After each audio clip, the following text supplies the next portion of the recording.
जिन घरों में भगवान महादेव का पूजन होता है उस घर में वास्तु दोष नहीं रहता। जिस घर में जलहरी का पानी नीचे गिरता है वह पूरा का पूरा जल पितृलोक में पहुंचता है, ऐसा गरुड़ पुराण के अंतर्गत लिखा है। तो यत फलम मम पूजायाम वर्ष एकम निरंतरम, जो शिवरात्रि का व्रत करते हैं भगवान कहते हैं पूरे वर्ष भर की पूजा का फल उन्हें मिलता है। तत्फलम लभते सद्य शिवरात्रि मदर्चनाथ, इसलिए हर वर्ष शिवरात्रि को ऐसे ही मत निकल जाने दीजिए। शिवरात्रि पर उपवास भी कीजिए, भगवान का वंदन पूजन कीजिए। आप में बड़े भाग्यशाली वह लोग हैं जो प्रदोष का व्रत करते हैं। पूरे वर्ष भर सोमवार का व्रत करते हो, एक प्रदोष कर लेते हो, फल एक बराबर है। पूरे वर्ष भर सोमवार और प्रदोष करते हो, एक शिव महारात्रि कर लेते हो तो उसका फल एक बराबर है। शिवरात्रि की इतनी बड़ी अद्भुत महिमा है, संपूर्ण समस्याओं का समाधान होता है।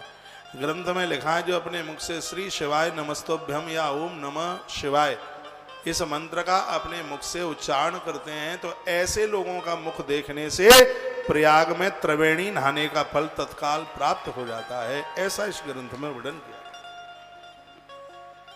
तो ये बातें झुटलाने वाली नहीं है, हकीकत है। ग्रंथ नहीं पढ़ोगे तो इनकी आलोचना करते रहोगे, फिर तो उसको जादू कहोगे, टोना कहोगे और पता नहीं क्या क्या कहोगे आप। ये बिल्कुल भी नहीं है, ठीक भी नहीं है।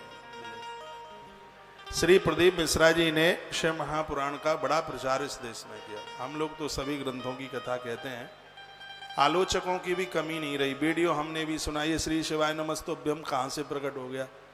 ये आज प्रकट नहीं हो गया, ये अनादि काल से था। लोगों के बीच में उन्होंने इसे परोसने का काम किया, उन्हें महत्व बताया। इस समय वो अस्वस्थ हैं, किसी ने होली में एक नारियल फेंक करके मारा, उनके सिर में लगा। अभी मेरी 3-4 दिन पहले उधर बात हुई है, स्वास्थ्य ठीक नहीं है। भगवान महादेव की कृपा से वो बहुत जल्दी स्वस्थ हो जाएंगे।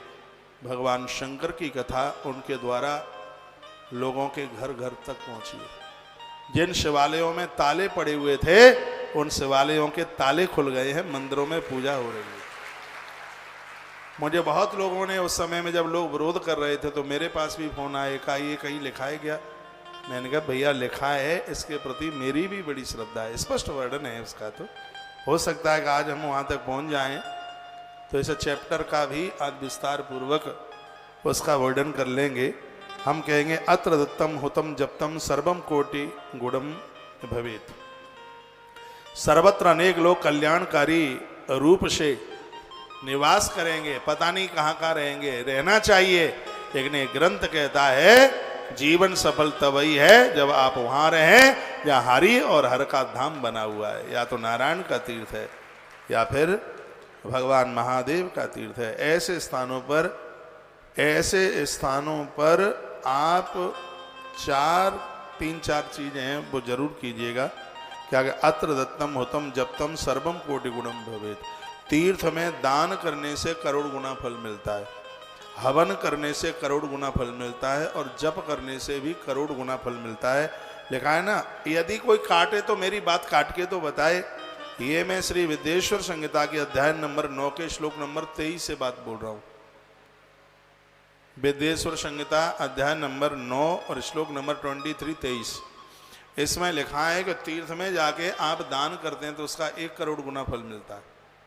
तीर्थ में जाकर के आप हवन करते हैं तो उसका भी 1 करोड़ गुना ज्यादा फल मिलता है। इसलिए तो आज मैंने आपको बोला है कि वैष्णो देवी में जो अद्भुत होने के लिए जा रहा है ये यज्ञ तो भले ही एक, लेकिन उसका फल आपके लिए करोड़ गुना है, क्योंकि तीर्थ की ये महिमा है। तीर्थ में 3 चीजें, एक है दान, वर्णन है, एक है दान, एक है हवन और एक है जप। तीनों की बहुत बड़ी महिमा है इसमें। श्लोक है अत्र दत्तम हुतम जप्तम सर्वम कोटि गुणम भवेत।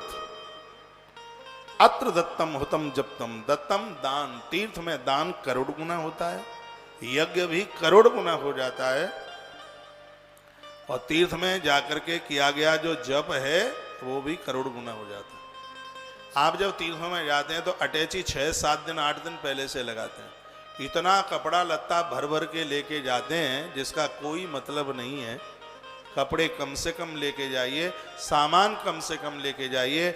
तीर्थ यात्रा के लिए जाएं तो कुछ चीजें हैं वो जरूर लेके जाइए। एक पंचपात्र लेके जाइए। पंचपात्र इसे कहते, आप जप करते हैं पंचपात्र नहीं रखा, कोई भी जप का कोई मतलब नहीं है।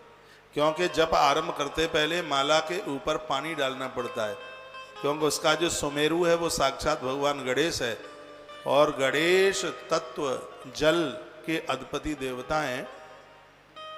उस माला के सुमेरु के ऊपर पानी डालना पड़ता है, आचमन करना पड़ता है। माला पूरी होती है तो फिर आचमन करना होता है। इसलिए अपने साथ में आप पंचपात्र लेकर के जाइए, आसन लेकर के जाइए, कोई पुस्तक लेकर के जाइए, और एक बड़ी अद्भुत बात कही गई है, वो जप करने के लिए माला जरूर लेके जाइए। क्योंकि तीर्थ में आप एक माला का भी जप करते हैं तो उसका सीधा का सीधा फल उसका 1 करोड़ के बराबर है।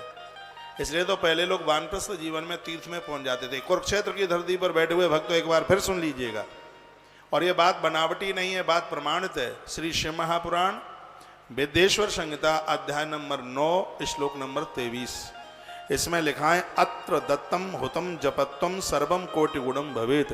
तीर्थ में जाकर आप यज्ञ करते हैं, तीर्थ में जाकर के आप जप करते हैं, तीर्थ में जाकर आप दान करते हैं तो उसका फल 1,00,000 गुना नहीं, उसका फल करोड़ गुना है अपने आप में। इसमें कोई संशय वाली बात नहीं। सुबह मैं यहाँ घूमने को आता हूँ इस बगीचे में, बहुत माताएं पुरुष लोग माला लेकर के जप करते रहते हैं। तो आप सच मानिए, कुरुक्षेत्र जैसी इस पावन धरा पर आप जो जप करते हैं, आपकी एक एक माला करोड़ गुणों माला के बराबर है। इसलिए तो हमारे ग्रंथ में लिखा है कि आप अभी 50 साल से नीचे की उम्र में हैं तो 1.5 महीना हर साल तीर्थों में लगा करके आओ। यदि घर की जिम्मेवारियां पूरी हो गई हैं, बच्चों की भी शादी हो गई है, अब आप 60 प्लस कर गए हैं तो 1.5 महीना घर में रहना है, 10.5 महीना तीर्थों में रहना है। तीर्थों में 10.5 महीना बच्चों के लिए, सबके लिए आपने सब इतना कुछ किया। हमारे कलकत्ता से माई आई है, कहां बैठी है? माता भौतिका, कलकत्ता से। कहां है मैया जी? थोड़ा तो हाथ उठाइयो। ये इधर है। ये माँ जी आप बड़े बड़भागी हैं। जब मैं कुरुक्षेत्र का महात्म्य पढ़ रहा था तब मेरे ध्यान में आपका रूप आया। अभी इन्होंने ब्रज 84 कोस यात्रा करी है। अभी वृंदावन में बहुत अद्भुत आयोजन हुआ ब्रज 84 कोस यात्रा। उसके बाद में इन्होंने यहाँ मन बना लिया, यहाँ आने के लिए हाथ में माला लगी है, और इनकी माला देख करके मुझे लग रहा है यहाँ और भी भक्त लोग आए हैं जो जप करते हैं। मैं एक बार फिर आग्रह पूर्वक निवेदन करूंगा, जो आप एक माला जप रहे हैं, आप मान भले ही ले एक माला, लेकिन शिव महापुराण कहता है कि तीर्थ में जपने वाली एक माला 1 करोड़ माला